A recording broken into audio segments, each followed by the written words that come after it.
I've been thinking hard about how to start this video. I thought about opening with a heartfelt confession about how Monster Hunter has become my favorite video game series ever. But upon further thinking, hunters are omegas. And there ain't nothing omega about hearts and feelings. So here's how it's going to go down, bub. First, I'm gonna clarify my title. Trio is obviously the third entry in the Monster Hunter series after Tri and Portable third. So why do I call it the first game? Although Tri seems to be the game that opened the hunting gates to new players and removed the casuals will be prosecuted sign next to the gravio-sized barbed wire of jank and oppressiveness, Trio feels even more like what we see as Monster Hunter today. Low rank is the tutorial, high rank is tutorial plus, and the rest of the game that I didn't play is the real experience. Yes, Trio is where Walter White became Heisenberg, where Hank became Megan Thee Stallion. Trio is where Monster Hunter as we know it began. So that's why I'm calling it the first Monster Hunter game. Got it, buddy? And here's why I decided to play Trio in the first place. Okay, fool? I don't think you're a fool, I'm sorry. So last time I played the -4th entry in the series and concluded that, or rather was held down and forced to conclude that the hardest Monster Hunter game is the one you start with, didn't apply to DOS. And since fans were divided on that prehistoric era of Monster Hunter, it was great to come to my own conclusions. Then I was pretty surprised but also pleasanted that the majority of recommendations for my next video were for the third generation. This was awesome, since this generation also had something that the community was split over, and that's much more interesting to check out than playing a game that everyone loves like Wilds. Now I know that Try is harder, and if you know me, you know I like getting hard, so why didn't I try Try? A very nice fire-breathing commenter had actually convinced me that Try would be the most interesting game. Not just because it was harder, but apparently it had slightly better pacing, and definitely it had a unique lighting mechanic where you needed to carry torches inside caves to see properly and wait. Divisive gameplay? Torch mechanics? So you're telling me that Monster Hunter Try was the Dark Souls 2 of Monster Hunter? You're not? Anyway, I couldn't play Try due to some technical issues that are too technical for me to explain. And since Portable 3rd didn't have the hallmark underwater combat, I went with 3U. To kinda get the feel of the tough guy Try, I refrained from making any armor set in low rank to mitigate the +50 defense bonus as much as a peace-loving guy like myself could. See, I don't really want to kill you. I just want to rip out your liver. I know that the difficulty was also adjusted by removing certain moves for certain monsters and toning down aggressiveness, but beggars can't be hackers, so I'm just laying down the brass tacks about my experience, and you can base my opinions worth off of that. Like I said, I also didn't touch G rank, so if you feel that whatever points I make in this video don't represent the game properly, feel free to share your thoughts in the comments. Yes, you are free to like and comment on my video and subscribe to my channel and give me your grandmother's phone number, but only if she's missing all her teeth. Let's go.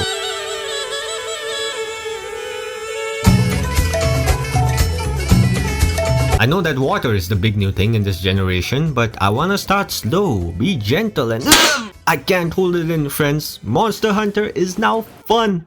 It's fun. If you haven't seen my DOS video, I did enjoy it a lot, but the fun came from the overall feeling of struggle and triumph that the game was trying to impart. The moment-to-moment gameplay, however, was... But when it comes to 3U, the game is just plain fun, from head to toe and shoulder to knee, and the buckle to shoe part is kind of problematic, and we'll get to that, but positives first. I wanna talk about the monsters because holy fucking guaca, they are as awesome as women's rights.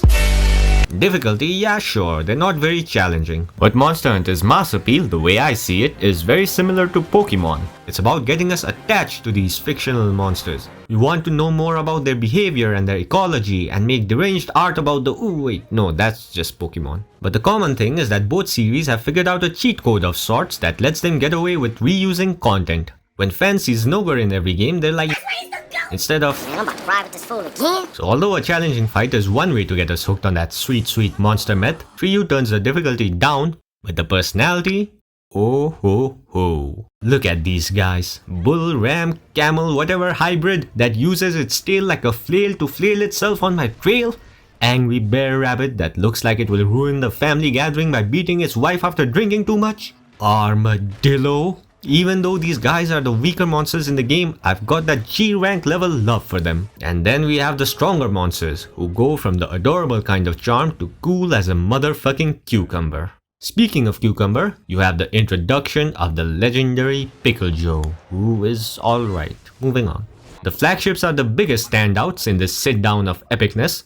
Layzzz is an incredible fight, both on land and in water and off the flooded forest map. She's actually in the running for my favorite flagship monster ever. Nergigante was my first, so I'll always have a special place in my heart for him, but well, Layzzz is at the very least just an Asian cock's length below him. I would really like to see how the fight plays out in Wilds, but I think my processor is on its last legs, or at the very least I can't extend it beyond its capabilities anymore. It's below minimum requirements for Wilds actually. I was lucky it held out for the entirety of the story, I guess, because when I try to play Wilds now, my room turns into an oven and at least one of my USB connected connections start to malfunction. It's fine though. Grateful to be using a computer at all. My AI overlords will consider me worthy. Zinogre of the Portable Third is also awesome and probably has the most aura out of all the monsters. His Super Saiyan transformation transformed my pants from dry to wet, and I love how fast and aggressive he is. And then the flagship of 3U itself, Brachydios.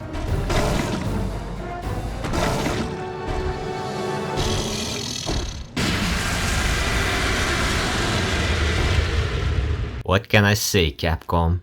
Fuck you.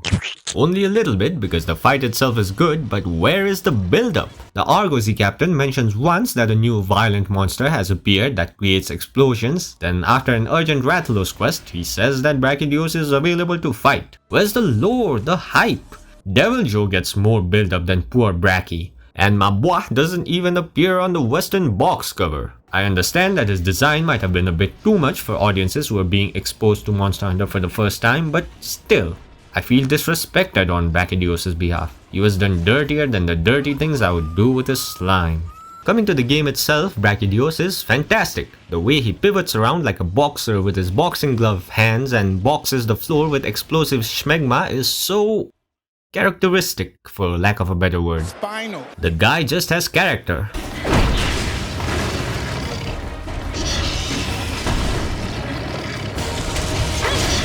He's also the perfect example of a slower monster done right. Despite not being as fast or jumpy as someone like Zinogre, his fight feels tight because of the slime. Moments that would have generally been openings now have the added layer of environmental hazards that you must work your position and timing around to safely deal damage. When he goes from green to light green and finds out that period exists, some of the geographic hazards are removed, but he gains supreme explosiveness, adding more punch to his already intensified movement. But here's the kicker, or rather Don't say it. But Don't say it. here's the punch! The more aggressive you are, the easier the fight will be. Dodging Brachydios' tail swipe, the only get-off-me move he has, is as easy as refusing candy from a baby, which does seem to be difficult for some people. But Monster Hunter teaches you to overcome your instincts. Be not afraid, for beyond fear, there is victory. That's the tagline for Mountain Dew in India. Here I feel I actually have Monster Hunter DOS to thank. In the newer Monster Hunter games, you can get away with brute forcing your way to victory, and honestly, even though you don't have access to your supply box during hunts, you can also do that for 3U as far as the story is concerned. But DOS had taught me to respect the monsters, and that lesson carried over to 3U. As a result, I played better and enjoyed the game probably more than I would have if DOS hadn't disciplined me. That's why, although I fought Brachydios in Iceborne already, I can't make a fair comparison. Because at that time I had even given up on the lessons World had taught me, because I was just frustrated with the Clutch Claw and was ramming my head against most of the monsters and even dropped the game after Black Veil Valhazak. But here, I enjoyed all the fights, except Giganox who can suck my veiny Kezu. And if you're smart, and by smart I mean think like me, then you must have noticed a common thread stitched through all the monsters, high and low. Gimmicks. That sounds almost like a diss, but I ain't taking the piss. Poop this out. Monsters did have gimmicks even prior to the 3rd generation, but the interest seemed to be on ecology more than fun. Cephadrome is a sand shark who loves spending time in the sand. Sharks in anything not water are always awesome conceptually, but the fight itself is boring. If you don't bring sonic bombs, you'll just run around wasting time. If you do, then you'll beat it easy like a lemon squeezy. The issues might also have been technological limitations and or inexperience, and they just couldn't make Cephadrome function exactly like they wanted, like a good little minion. The jank and controls also come into play, like with Gypsrose, who's way easier in wilds than DOS despite having the same tricks. But be it change of focus or just the benefit of time, 3U's monster gimmicks feel engineered towards fun. I never thought I would enjoy weapons bouncing as a gimmick, but Kuropeko made me enjoy it. And I know that I said Devil Joe was just alright, but this is the generation that introduced invasive monsters. And Devil Joe as Kuropeko's bodyguard is prodigious, to say the least. I also love Gobel, who's like the Gypsaros of this game, with a bunch of tricks like flash and a paralyzing tail swipe and turning into your mom and pretending to be a gathering spot, which I think must have only worked on me because it's quite obvious, but I was like, looks like the monster left the area immediately after the intro. Anyways, this is my first time on this map, might as well do a bit of gathering. Don't attack me, okay? Don't do it. I'm dumb. I cook dirt, then I chew it. It's how God's day one intern made me. Now some of you might be thinking that gimmicks and monster designs are fun and all as long as they stay on land, but no way I enjoyed them when I had to take a dive. Underwater combat might scare you away from this game, but trust me, it's fun. There is one problem with it. Capcom, you know that swimming didn't exist before the 3rd generation, right? It's completely new here, right? So, it's just a suggestion, but did you think about Teaching the controls. Throughout the game, all the time I was under the water, I was thinking, man, we sorely need dedicated controls for diving down or rising up that are not camera dependent. Because you move where you point the camera, so if you want to reposition yourself, you are often forced to take your eyes off the monster. And it's not going to be for a split second, because like movement on land, movement in water is slow as well, and you have turn rates. You don't just snap into a different direction, like Dynasty Warriors going from fighting game to hack and slash. Turns out, those controls already exist. Their info is tucked away all cozy and uncircumcised penis-like in the Hunter info section. I found this out during the Ivory Lagaiacris quest, which is the final hunt in the story. I thought, well, at least I'll get to try it for the last fight, but IL usually spends its time on land and I didn't get the chance. Then there was dodging forward, which I thought you couldn't do after an attack, because pressing forward would make you dodge up and backwards would make you dodge down. And turns out you're supposed to not press any direction in order to dodge forward. Before you say, you fucking mouth-breathing, rice-eating, shower-avoiding, brain-rotting buffoon, the information is there in the Hunter info like you said, why are you complaining? Just know that the game already gives you a tutorial, but it doesn't tell you all the info for some reason, and also doesn't tell you that there is more info. Am I missing something? What's going on? Chief's son, that is not all there is to it. So many times being able to dash forward after an attack would have been useful.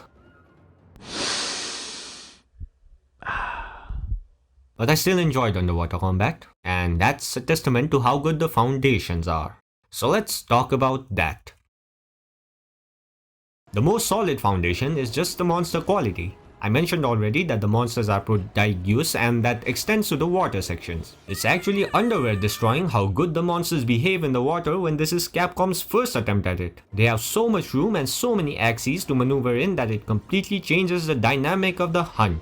Like I said, you too can now dodge up and down and also position yourself at different angles that capture brilliantly the freedom of floating in a 3D space. And the slow and cumbersome swimming of the Hunter is right at home in a series like Monster Hunter, because it genuinely feels like you are in the monster's world and you need to master new ways of dodging and managing distance and keeping track of the monsters. And not gonna lie, a big part of the thrill is simply presentation. I know that gameplay is the most important aspect of a game, but look at this and tell me your asses didn't do a global spike attack. I'll talk about Ceadeus later because I've got something special planned, but any monster in the water looks magnificent. Just being underwater looks magnificent. Whatever liquid filter they've got going on puts influencers to shame, and the blah blah blah audio is immaculate. So having the great visuals and audio in addition to the slow but free movement make the underwater segments a great expansion of the standard Monster Hunter formula. So yeah, I like the underwater in 3U, and now I'm going to complain about it some more. You see, the bad hitboxes from the previous gen no longer exist in the monsters, well maybe a little bit, but have been spiritually succeeded by the level design.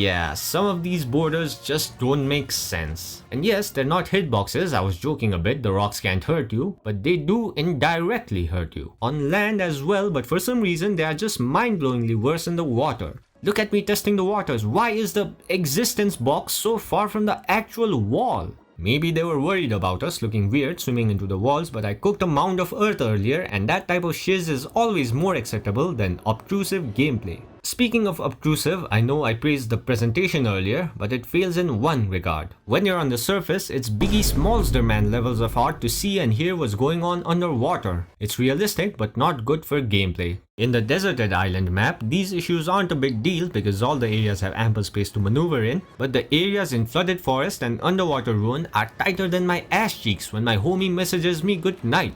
But not to end on a ligmatic note, just think that despite this, and not knowing some basics of movement, I still enjoyed underwater combat. There were frustrating moments, but I never looked at my depleting breath bar and prayed God to empty it like in DOS. So I think Triyu is doing more right than wrong. But there's more wrong than what I said right now, and it's got nothing to do with water. Being the first generation of Monster Hunter, third generation introduces the classic option to roam through regions freely in the form of tour quests, and you don't have to worry about a large monster waiting to ruin your day. But they took it one step further. The first region you unlock, Deserted Island, can be visited even outside of quests, like expeditions in World. In this questless state where the location is known as Moga Woods, hunting monsters will net you special rewards that you can trade with the Argosy captain for a shitload of stuff. You have decorations for your house or Poogie, but there's more useful stuff like upgrades for your fleets to get better treasure or fish, new dances for your shakalakas, cultivation boosting boosters. Trading with the Argosy captain is an essential part of— Whoa, easy there captain, this is just my avatar, I'm actually a— The trading economy is nice, but the problem is that Moga Woods feels too separate from standard gameplay. You get tradable items, but no monster materials except for carves. Instead, you can report your hunts, which will grant resource points needed to complete villager requests, dispatch fleets, cultivate materials, etc. There's no way to earn resource points through standard quests, and Moga Woods sadly feels like extra work and the point allocation for monsters doesn't make sense. A purple loot rot, which is a high rank monster, grants 600 points while a low rank Rathian grants 800 points. But that doesn't even matter because once you unlock the low rank Uragan quest, you can mine his back and just beat the quest for lava nuggets, which sell for 1500 points apiece. So your resource points will come from these nuggets and tradable items from your fleets. So Moga Forest, more like Logan will find me in the forest. So that's it, right? The game is good. Some additions were not implemented the best they could, but the core of the game delivered. I enjoyed fighting the monsters whether on land or the sea, and that's all there is to it, right? Monster Hunter is just hunting monsters and making gear. Right? Wrong!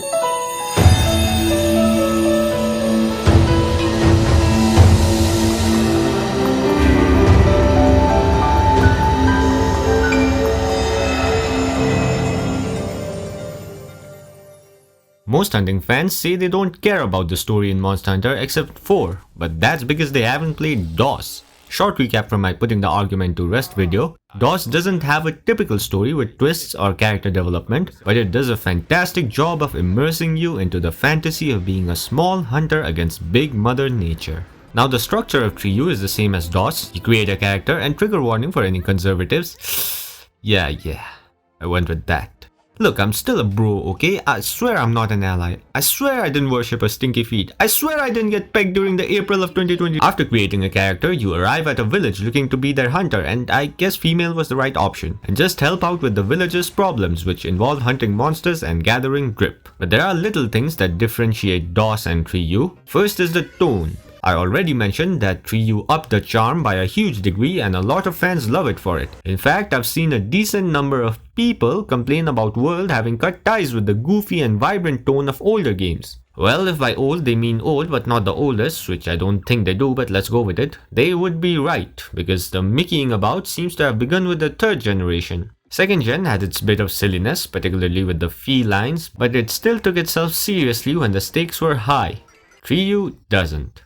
I like charm and silliness. My channel is filled with juvenile humor that I wear like a badge on my brown nipple. But Triyu is too much for me. It does make me laugh. Our buddies, the Shakalakas, are always fun to have around, and please start a war about who's better in the comments. The guild sweetheart has a recurring joke about having a book with no info on any monsters, and then after a hunt she tells us key details about the monster that we just fought. That's entertaining. The village chief's son is embarrassed of being called Junior, but almost refers to himself as Junior all the time. The Argosy captain keeps saying Japanese words and translating them in the same breath. It's well and good, but when a fantasy story gives the main characters lemons, I expect lemonade. But 3U is afraid of the squeeze. It wants to be funny even in serious moments. When you're about to battle incredible odds, the game will throw a joke. When being thanked for saving the village, the game will throw a joke. When building up Lagiacrus, the flagship, the big threat, the game will throw a joke. There's no balance nor a sex scene with the gal with the goods, so what's the point of all this? If there is no sorrow,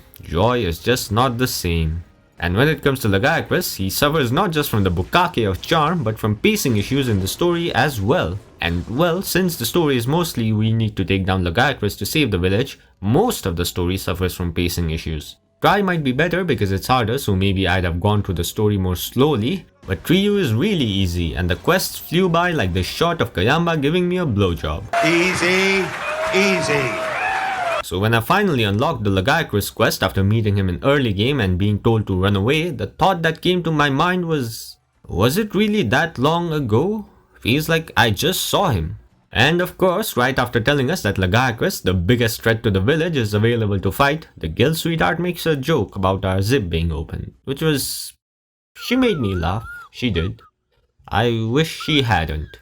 Honestly, the game just starts off on the wrong foot. As soon as we come to the village, we are told that Lagiacrus is the big bad and we must slay that big bad. There isn't that sense of getting your feet wet and showing the villagers that you are actually a decent hunter like in DOS. Vishala's introduction was incredible, and I don't mean his intro cutscene. No, we get to hear about him way before we meet him through just rumors. A monster spotted in some far regions, stronger than any we've faced before. Then we fight him. A pure force of nature whose presence is heralded by supernatural storms. Then we fight him amidst such a storm, chase him to the desert, then wound him as he settles in the snowy mountains to lick those wounds. We too waiting patiently, improving our skills, preparing for the final confrontation. And all throughout this journey, the village chief's words encourage us sincerely, earnestly. The praise bolstered by the fact that we did have to struggle to survive. We did triumph, because what we overcame was formidable. There is one brief period where 3 Ultimate comes close to this feeling. So now I want to talk about that. I want to talk about Ceadeus.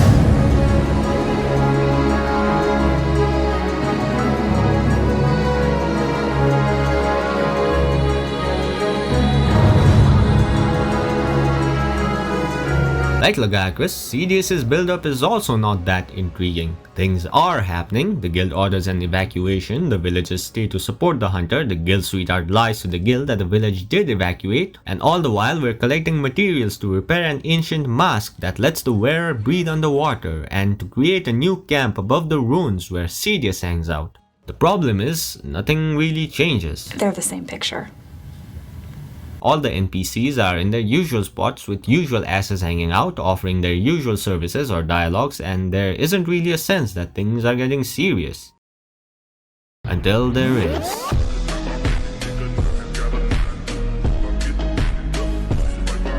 When we finally dive into the ancient waters, something changes.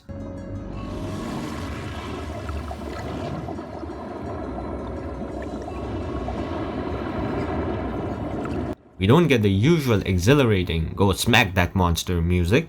Instead, we're struck by a sense of awe and reverence. This monster is something beyond us, and it's reflected in the fight.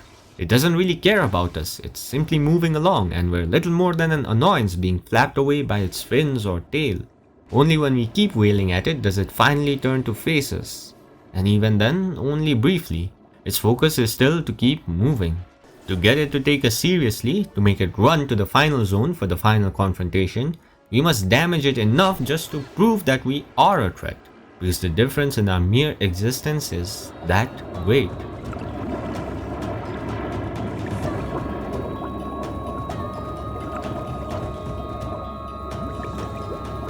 Now, the grandeur and spectacle of the fight didn't hit me when I first attempted the quest, because up to this point the fights had been like women. I didn't even have to take them seriously, and they didn't even try to fuck me like in DOS. So I expected Ceadeus to be easy as well.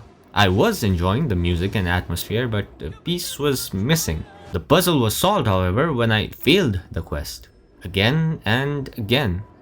This might not be a common experience because I looked online and everyone is better than me. Okay, the community overall doesn't seem to consider Ceadeus a tough fight, but I just couldn't dish out enough damage, so I sat down and put my thinking cap on. Switch axe was a great weapon, but it was slow and I couldn't maintain steady DPS because Ceadeus kept moving its huge body. So I decided to go for something quick, something low commitment, something dual. I checked what dual blades I could make with a relatively low amount of grinding, and the best option were luckily the twin Akrus, which had thunder element which Ceadeus was weak to. By the way, last time I sucked off Monster Hunter Old School for the huge depository of info on DOS, and this time I want to metaphorically twerk on Kiranico. Thank you for all that easy access to so much info. Thank you for being almost as good as Monster Hunter Old School Wiki. So I fought Logakris a couple of times, during which he turned into one of my favorite monsters ever, crafted the dual blades and was back in the underwater ruins. And after some dexterous slashes and swooshes, finally I was able to break Ceadeus' beard and make him flee to Area 3. And in that process, something had changed. The untouchability of this Elder Dragon was no longer part of the presentation alone. It wasn't just the music.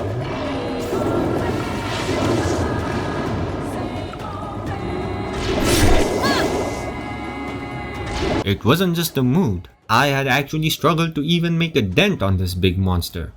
I had been beaten, and I had been forced to prepare. It took me back to that feeling in DOS, where between being told how strong a certain monster is and being praised for beating such a strong monster, I had to face a strong monster. And Ceadeus actually being a strong monster for me, the prior anticipation of facing him was given new light, and the praise I received afterwards felt, how to put it, the opposite of hollow. Still, now I'm gonna go even more off the cuff, but does Ceadeus' face remind anyone else of Aiko? The horns are very Aiko-coded obviously, but his face is also like a child. The wiki mentions its similarity to the Dunklezra, and maybe that's all there is to it, but although I haven't played Aiko, I have played Shadow of the Colossus, and this fight has major SOTC vibes, so it's my tinfoil hat theory, but maybe this fight is meant to be a nod to Team Aiko? The only difference is that the gameplay is not ass. Now sadly, that feeling of being just a little nonchalant guy in the face of uncondemned nature that persisted throughout DOS is not to be found for the rest of the story in Triu. Reminding you again that I didn't touch G rank. I see how small you are. Do I want it back? Not unless I've got a dig to my crack. DOS is an experience I'm glad I went through and is nice to reminisce about, but in the moment it was pretty... But just because I don't want it, doesn't mean I don't miss it.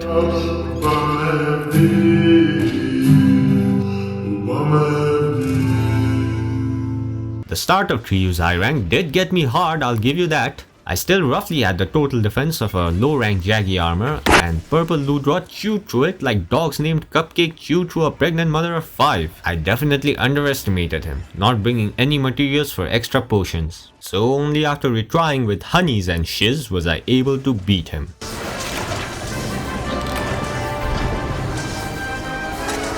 But after crafting the high rank Great Roggy armor set, things went downhill. And after upgrading to the Brachydios Switch Axe, things went under the valley. Well, Dios Axe was strong, but Dios Axe Plus was hella strong. I was beating monsters consistently around the 10 to 15 minute mark, which might not seem like a big deal to you, but my only competition is me. And for me, that's really good for high rank monsters. Even not considering the Dios Axe Plus, however, high rank is easy. Even before I got that axe, fighting Plesiot felt unfair because of the fairness of the fight. I don't like broken hitboxes, but seeing Plesiot without them is just... Look how they massacred my boy.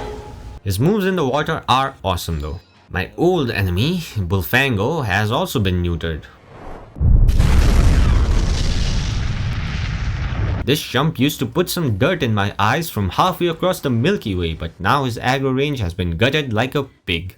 He's still annoying, but not Hitlerian by any means. But I can't take all the credit for breezing through the game. I have to give thanks to my Shakalakas, Chacha and Kayamba, who take the place of enslaved cats in this game. They take aggro away from you, they buff you, they heal you. Classic modern Monster Hunter stuff. Compared to DOS, okay? That's the game I played last and I'm tracing how much has changed from that to 3U. All you Freedom Unite players, throw your hands in the pockets if you type about Palicos existing in 2nd gen. F you. Now Shakalakas aren't exactly like pussies, you can't craft gear for them. Instead, they can don various masks that give them different abilities like turning into a barbecue spit or being able to provide you with oxygen supply when underwater. My go-to is the Fluffy Mask, which acts as an unlimited supply of Psycho Serums. I know I previously talked about how Monster Hunter should have some form of tracking, but this is diegetic. Shakalakas just wear masks, so it doesn't break immersion for me. But if your favorite part of sex is unbuckling your belt, tracking monsters through just their shadows or seeing which direction they're headed in has been made easier. So thanks Monster Hunter, you did what you should have done long ago. Speaking of sorely needed additions, you also get a lock-on this time around, which is much appreciated. Thank you. There's more I could get into, but just know that you will feel a difference from DOS. The gathering animations are faster, there's less inventory management, you can combine items from your box, the game provides more information like what effects you'll get from a meal and what items are combinable, lots of little details that make the game a little bit easier. I'm not gonna go through everything in detail because most of my viewers are guys, and as a guy I know that we don't like yap sessions. We do like surprises. So go and surprise yourself. Because yeah, 3U is easy, but that don't mean it ain't awesome. So that's it, right? That was pretty conclusive. I covered the combat and some changes in direction from DOS, and I already did it, so that's it, right? Oh, not really segments, so I must be done now, right? I'll keep my farewell brief. Never was much with words. Once you board this ship, there's no turning back. The next ground your feet touch will be that of the new world. If any of you have lost your nerve, then step away now, and let no one judge you. From here on out, it's really extra stuff. I'm not gonna talk about 3U specifically, but about something more meta. About how fans and especially outsiders perceive Monster Hunter. Because most believe that you need to put hundreds of hours in Monster Hunter to truly experience the game, but I'm gonna make a case for just enjoying the base content. Just know that this is in no way a way to cover my ass for not having put that many hours in Monster Hunter and making videos on it anyway. No, I'm making a noble stand for the casual crowd here, who I believe should be considered just as much fans of Monster Hunter as anyone else, and not inferior. Legalize casual marriage. We are the chosen. We're gonna shine out the dark. I should also be cheered on for being vulnerable here, dropping the soap and spreading my ass cheeks so you can peer into my soul. Because it takes a lot of bravery to admit that I play Monster Hunter casually. And I want us to get to the point where it is not brave. It is just the norm. Because believe it or not, looking at a series like Monster Hunter from the outside and hearing how complex the systems are, how the entire story is just a tutorial, etc., can be daunting. And I think it's fine as Gemma for certain games to be corralled for certain players, but I don't believe that Monster Hunter is that kind of a series. Mostly. 2nd and 1st gen definitely won't recommend to casual players, but even entries that aren't considered casual pandering experiences like World and 3U don't require a serious time investment to enjoy. World was my first Monster Hunter game and I didn't have to play it for 100 hours to get it. I finished the story in around 60 hours and was done with the game. And that was satisfying. I enjoyed getting to know the monsters as much as I did. I enjoyed exploring the world, and collecting fauna for my room. I enjoyed the limited grinding that I did do, and I enjoyed my time with the members of the 5th Fleet. My lack of experience with Monster Hunter was never an issue. Yeah, your first time can be scary. It can be daunting. It's an unknown experience, and there's a lot to learn. But if your partner is gentle, what am I talking about?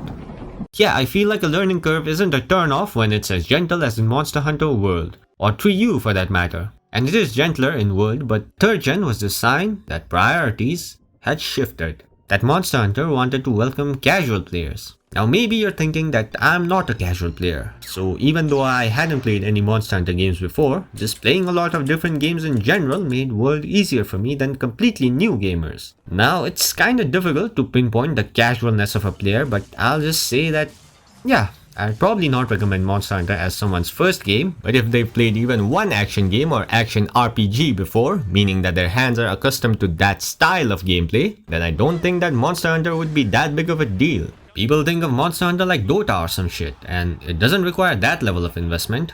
Look at Elden Ring and Baldur's Gate 3. They're not casual friendly for their own reasons, and yet both did really well. And besides just being great games, one reason is because there's something to carry you through the complexity. Baldur's Gate 3 has the quests and the companions, and Elden Ring has...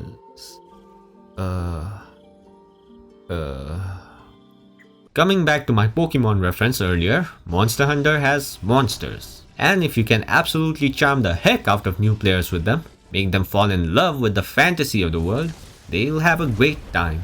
So I'm quite satisfied with the casualization process, a big degree of which is found already in Triu, because with improving technology, monsters are getting more and more real. Their behaviors are getting more and more real, and their environments are getting more and more real. And new players can enjoy all of that while the game slowly teaches them the loop of Monster Hunter. And if they love the loop, they can keep playing and playing till the next game comes out. If not, I think the journey they do make is still worth it. There! Heads up!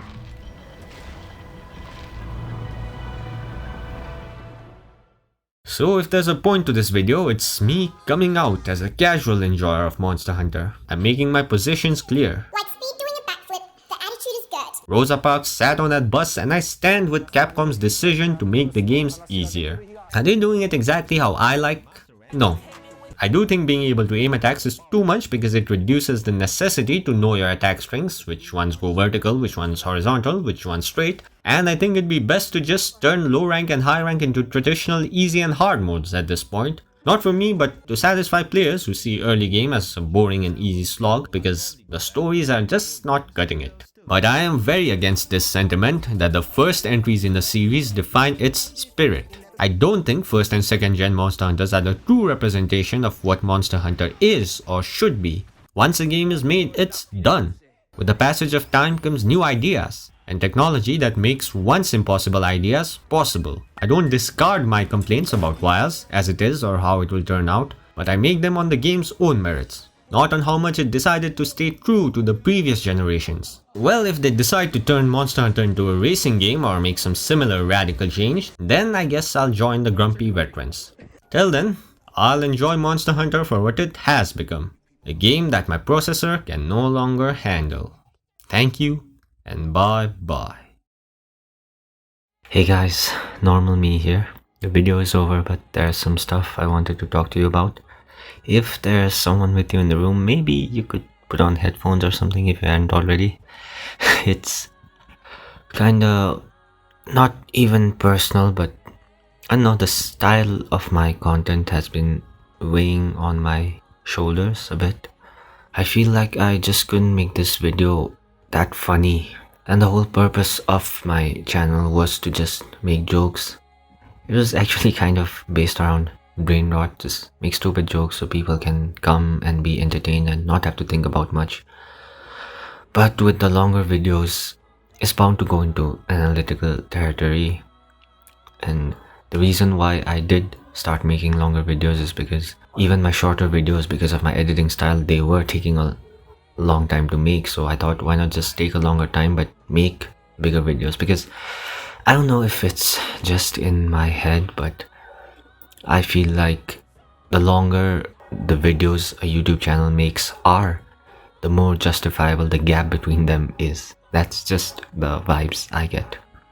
But I wanted to know from you guys, is this working, or like, should I go more deeper into analysis and split the video into comedic sections and deeper, or should I say serious sections even more? There's always going to be jokes because I want this channel to be mainly entertainment, but Do you think I should focus more on analysis, or should I go with topics that are already funny? Basically, the distinction is between review style videos with jokes or a comedic premise to begin with. Something like my Assassin's Creed video. Assassin's Creed proves that size doesn't matter, and then I talk about it like I'm talking about dick size. And my next video is going to be like that. It's got a pretty funny topic, so maybe wait for that and see what you think about that style versus this style, and maybe then with that my distinction that I'm trying to make right now will be more clear. But let me know what you think of that, and let me know what you think of this video, what you would like to see, what criticisms you have. Oh, and maybe I've softened you up a bit, so maybe it's time to plug my Patreon. So go check out my Patreon. It's the best Patreon in the world. I'm going to give you the best shoutouts for just $1. I thought that was going to be funny in my head, but that was kind of corny. But anyway, it's $1. It's there if you want to support the channel. If not, it's all good. And I appreciate you guys either way, especially if you stuck through this whole rambling session after the main video was over. So yeah, thanks for the support, and see you guys next time. Have a good one.